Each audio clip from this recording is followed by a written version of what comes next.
বলছেন যে লাশ আগে বাংলাদেশ বিমান ক্যারি করতো, আমরা মানবিক কারণে এটা যদি বন্ধ হয়ে থাকে আমরা বিদেশের মাটিতে হাড় ভাঙা খাটুনি খাটা আমাদের রেমিটেন্স যোদ্ধাদের শেষ বিদায়টা যেন সসম্মানে এবং বিনা ভোগান্তিতে হয়, সেই লক্ষ্যেই এক বিশাল উদ্যোগের ঘোষণা দিলেন প্রবাসী কল্যাণ ও বৈদেশিক কর্মসংস্থান প্রতিমন্ত্রী নুরুল হক নূর।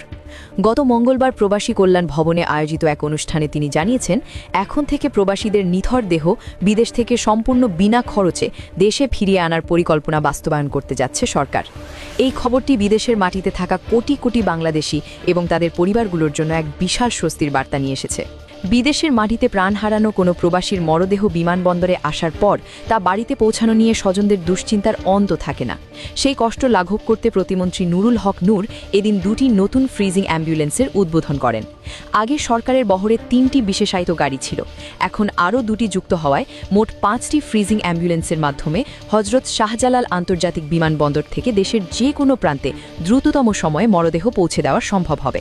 প্রতিমন্ত্রী স্পষ্ট করে বলেছেন, প্রবাসীদের এই করুণ শেষ যাত্রাকে যেন আর কোনো আর্থিক বা যান্ত্রিক প্রতিবন্ধকতা বাধাগ্রস্ত করতে না পারে, সেজন্য সরকার বদ্ধপরিকর।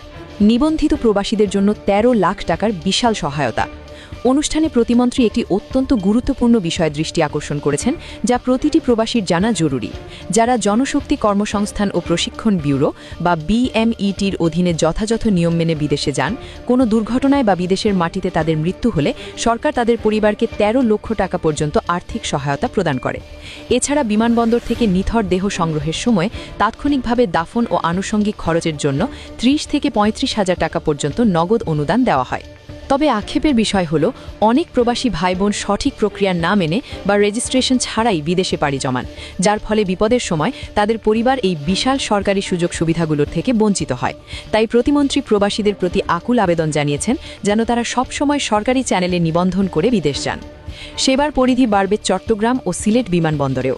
বর্তমানে ঢাকার শাহজালাল বিমানবন্দরে এই সুবিধা থাকলেও খুব শীঘ্রই তা চট্টগ্রাম ও সিলেটের আন্তর্জাতিক বিমানবন্দরেও বিস্তৃত করা হবে। এর ফলে আঞ্চলিক